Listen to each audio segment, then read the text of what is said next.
A shredded radio intercept crackled to life in the darkness of a Pacific night, fragments of voices lost beneath static. 60mm mortars? Laughable. No threat. The words came from a Japanese squadron commander, dismissing American mortars as mere toys. A faded photograph from the same day showed a group of Japanese officers, relaxed, even amused, as they inspected captured mortar shells. The incongruity is stark. Laughter amid a war defined by relentless carnage. How was it possible that such a deadly weapon was initially met with ridicule? Was this contempt a fatal underestimation or a deliberate bluff to conceal deeper fears? The clip ends abruptly. Was something deliberately erased? A question lingers. What was really hiding behind the veneer of mockery?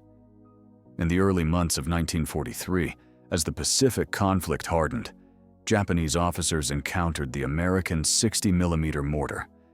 These light artillery pieces, designed for rapid, portable fire support, were introduced to frontline infantry units with a clear tactical purpose. According to archival data, the mortar's ease of use and rapid-fire capability contrasted sharply with the heavier 81mm models, which demanded more logistical support. An engineer at Mitsubishi later recalled seeing blueprints of these mortars, noting their simplicity and mass producibility. Yet, in the war rooms of Imperial Japan, whispers of disdain grew louder. Why did seasoned officers, trained in traditional artillery, dismiss this innovation as insignificant? Was this a cultural clash of military doctrine or a failure to grasp the evolving nature of infantry combat? The tension between respect and scorn framed a deeper strategic blindness. Why did command fail to see the mortar's lethal potential lurking beneath its modest shell? The 60mm mortar was a compact weapon, weighing less than 20 kilograms, capable of firing shells up to 1,200 meters with a lethal burst radius of approximately 15 meters. Its rate of fire, up to 30 rounds per minute, allowed American infantry squads to unleash rapid, suppressive volleys. Yet, its short barrel and smaller caliber led Japanese officers to brand it a toy cannon, ineffective against entrenched positions or massed troops. A faded map from Okinawa, annotated with mortar positions, reveals clusters of American fire points, small but persistent. The detailed blueprint of the mortar shows simplicity: a base plate, a lightweight barrel, and a sighting. Mechanism rudimentary enough to be mastered quickly. But could such a weapon truly change the brutal calculus of Banzai charges? Was the refusal to acknowledge its impact rooted in stubbornness or a fundamental misreading of battlefield dynamics? How did this underestimation shape the brutal confrontations soon to come? On June 15, 1944, during the brutal fighting on Saipan, the first major test came. A Japanese infantry battalion launched a massed banzai charge, a desperate tactic relying on overwhelming numbers and shock. According to the U.S. Navy pilot's debrief, American infantry squads unleashed 60mm mortar barrages that tore through the charging lines. Eyewitness photos show mangled bodies strewn across a ridge, fragments of uniforms and banners scattered amidst shattered terrain. The official after-action report, however, repeatedly refers to the unexpected lethality of these mortars. The Japanese soldiers had mocked the weapon hours earlier, yet now it was cutting down ranks with alarming efficiency. How was this failure of anticipation possible? Did the Japanese command fail to integrate frontline reports, or were they blinded by doctrine? What did the soldiers experience in those final moments before the deadly shells fell? In response, Japanese commanders scrambled to adapt. Field manuals were hastily rewritten to incorporate new tactics against mortar fire. Radio intercepts from July 1944 reveal urgent orders: avoid open charges, disperse formations, use terrain to minimize exposure. engineers at Mitsubishi worked on reinforcing helmets and body armor, attempting to mitigate shrapnel wounds. Yet, despite these measures, the psychological impact of the mortars was profound. A rare photograph, taken covertly by a Japanese stretcher-bearer, captures a squad in retreat, faces etched with exhaustion and fear of invisible killers above.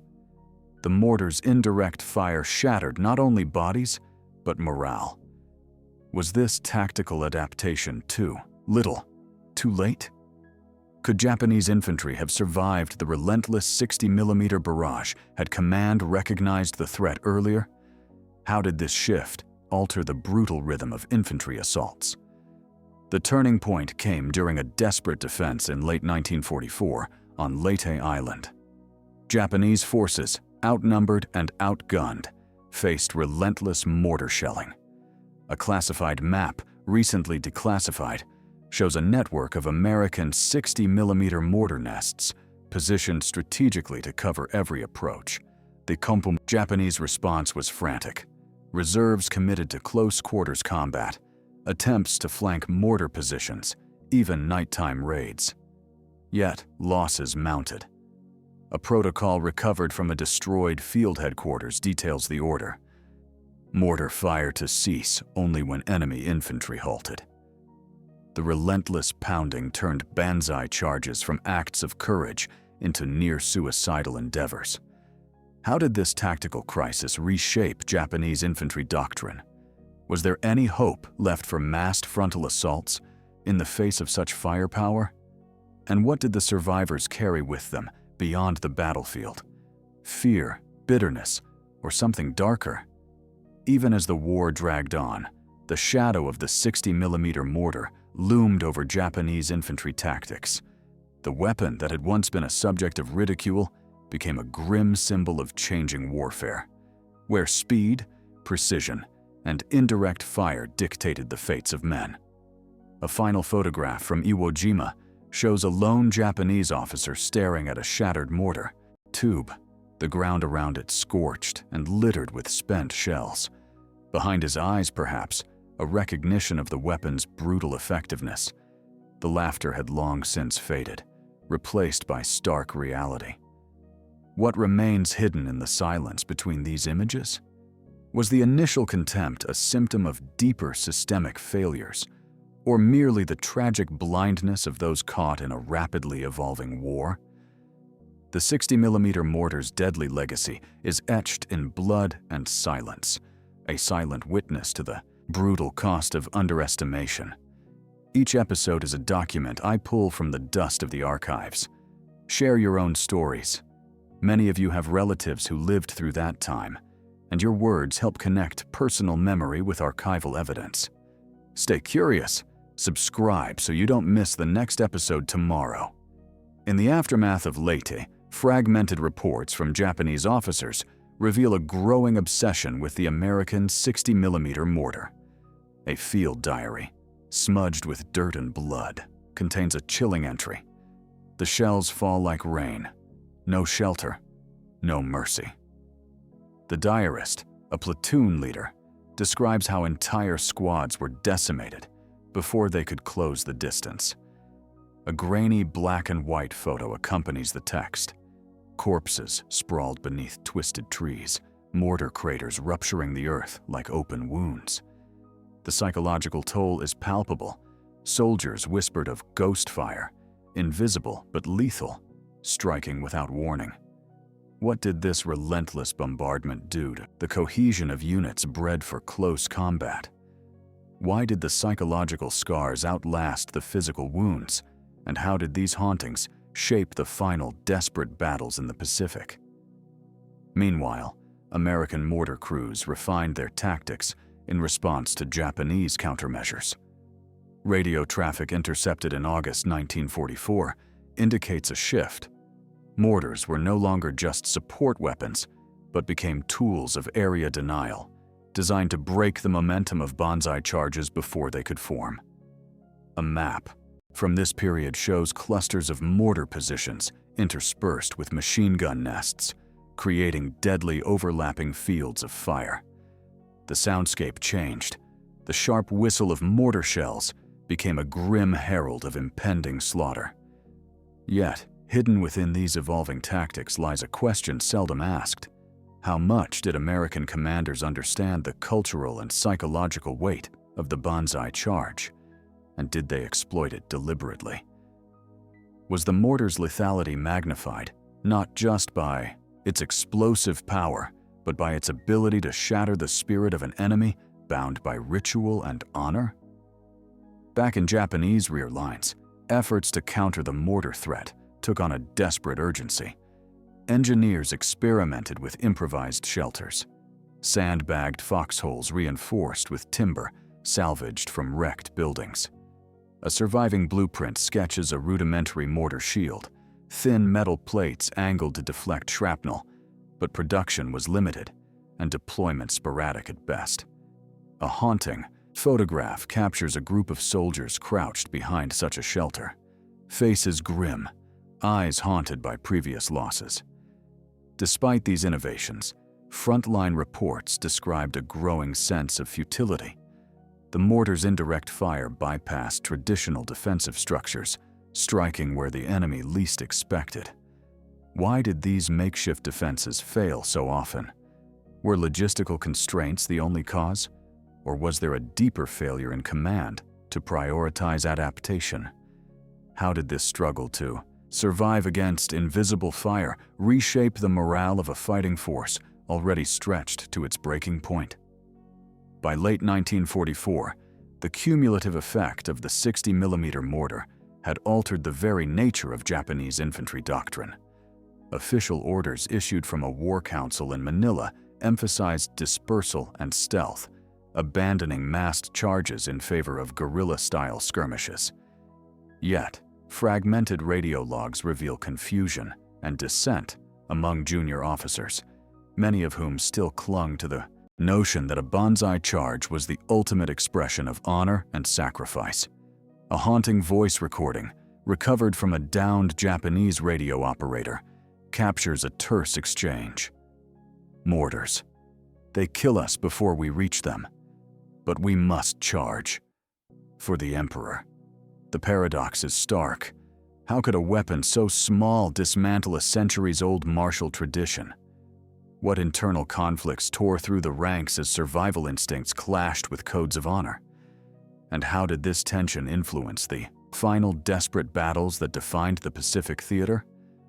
Amid the chaos, a covert intelligence report from American forces in December 1944 highlighted a rare opportunity. Intercepted conversations revealed Japanese attempts to capture and reverse engineer the 60mm mortar. A clandestine photo, blurred and grainy, shows Japanese technicians examining an intact American mortar tube under harsh floodlights. Yet, version discrepancies in later memoirs suggest these efforts were hampered by resource shortages and strategic disarray. Was this a last-ditch effort to reclaim lost ground, or a desperate gamble doomed by the overwhelming material superiority of the Allies? What secrets lay buried in these failed attempts at adaptation, and how might the course of the war have shifted had they succeeded? The shadows of innovation and desperation intertwine here, revealing a hidden chapter of technological espionage and futility. As 1945 dawned, the relentless mortar fire became a grim backdrop to the final stages of the Pacific War. A panoramic photograph from Iwo Jima shows shattered terrain scarred by countless mortar craters, the earth pockmarked like a battlefield graveyard. Japanese officers, once dismissive, now studied captured mortar shells with a mix of fear and grudging respect. A poignant diary entry from a company commander reveals a haunting admission. We laughed at the mortars, but they have become our executioners. The irony is bitter. How did this weapon, once mocked, come to symbolize the collapse of a proud fighting spirit? Was this transformation inevitable, or could different decisions have altered the deadly calculus? In the end, the 60mm mortar was more than a weapon. It was a grim testament to the brutal evolution of warfare, where innovation could shatter not just bodies, but entire traditions.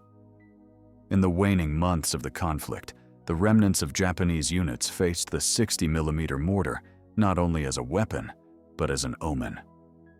A tattered field report from March 1945, smuggled out by a Japanese scout, recounts a desperate attempt to mount a counterattack under the relentless mortar barrage.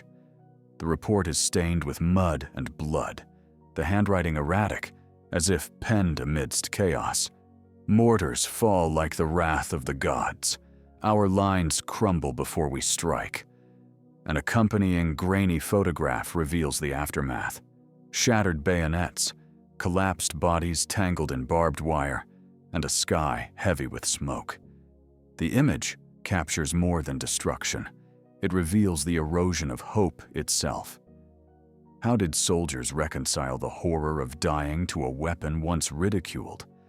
Was there an unspoken acknowledgement that the old ways had been irrevocably broken, or did denial persist until the final moments? Amid this devastation, a rare intercepted message from a Japanese rear command station reveals a chilling shift in language. Gone were the confident dismissals. Instead, coded communications spoke of the invisible storm and the enemy's thunder, euphemisms for mortar fire that betrayed growing dread. A faded map annotated in hurried script shows clusters of mortar impact zones across the Philippines, marking kill zones that decimated repeated banzai attempts. A radio operator's log captures the guttural sounds of soldiers reporting holes in the earth that swallow men whole, a haunting metaphor for the craters left by mortar shells. How deeply did this fear permeate the ranks, and why did it fail to translate into a coherent strategic response? Was the command structure paralyzed by rigid traditions, or was the pace of technological change simply overwhelming? Desperation bred innovation, but the costs were staggering. Japanese field engineers, constrained by dwindling resources, experimented with crude counter-mortar devices, rudimentary sound locators, and makeshift shields assembled from salvaged scrap. A rare photograph, likely taken clandestinely, shows a crew working under dim lantern light, their faces drawn and haunted. Yet, according to scattered memoirs, these devices were unreliable and often abandoned under fire. An intercepted American intelligence report from April 1945 noted the futility of such measures. Enemy attempts to neutralize mortar fire remain ineffective. Morale continues to plummet.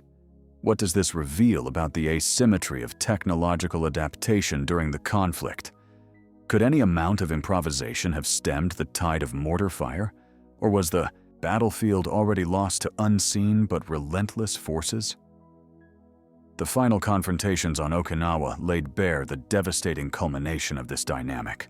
A classified U.S. Army after-action map charts the relentless mortar coverage over Japanese defensive lines, interlaced with artillery and machine gun fire. Photographs from the battlefield show shattered trenches, bodies frozen mid-charge, and mortars still smoking amid the carnage. A declassified diary entry from an American forward observer describes the eerie silence that followed a mortar barrage, punctuated only by muffled groans and the crackle of radio transmissions. Yet, behind these tactical successes lies an unsettling question.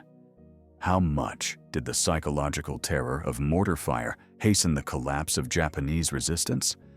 Did the weapon's impact extend beyond physical destruction to dismantle the will to fight? And how did this shift the nature of combat in ways commanders on both sides struggled to fully comprehend? Even within Japanese military circles, the narrative shifted subtly but irrevocably. Post-war memoirs, some censored, others candid, recount the grudging respect soldiers developed for the 60mm mortar.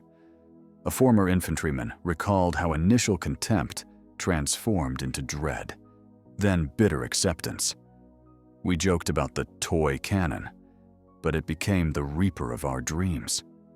A surviving photograph from a war cemetery shows a lone mortar shell placed atop a grave, a silent testament to the weapon's grim legacy.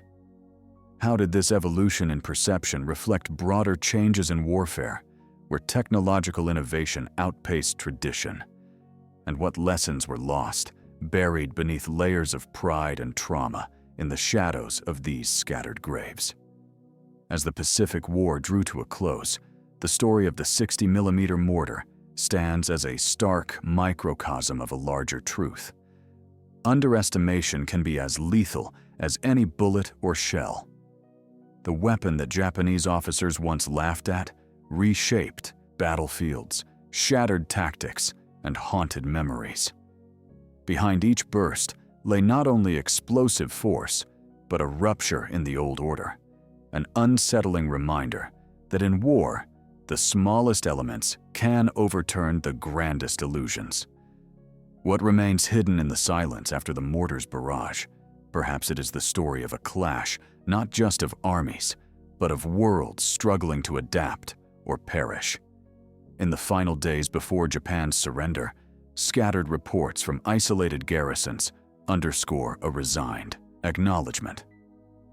The 60mm mortar was no longer a mere weapon, but an immutable force of attrition.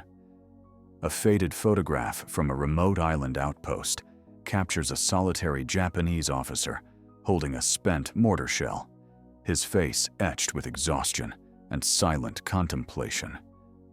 Around him, the landscape bears the scars of relentless bombardment, cratered earth, shattered vegetation, and the ghostly remnants of once proud defensive lines. A damaged field journal, its pages yellowed and brittle, contains a final entry. "We mocked the small cannon. It has outlived us all." The bitter irony is unmistakable. How had a weapon so modest in size rewritten the rules of war? What does this lingering shadow tell us about the fragile line between confidence and catastrophe?